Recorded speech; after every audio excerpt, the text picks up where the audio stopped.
Hello guys, welcome to my vlog. Today, I'm going to share with you kung saan ako nag-stay na hostel dito sa Pattaya, Thailand. So, labas muna ako para makita nyo ang buong area. So, dito ako sa labas.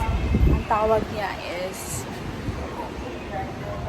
the bedroom hostel. So, ito yung harap. Nasa front beach tayo. And then, sa Agoda ko lang to siya na-book. Itutour ko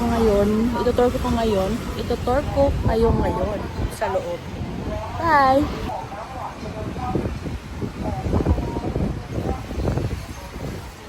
Yan lang. Markland Village. And the bedroom hostel. Nasa second floor siya. May hagdanan. Sa mga kainan. May 7-Eleven doon banda. Malapit lang. Dito pasok ka lang. Pag mag-check-in, ito yung key card niya.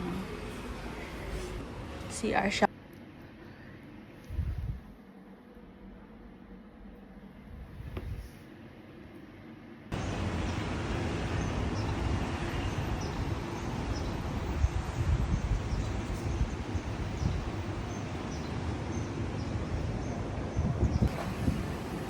Harap ng aking hostel.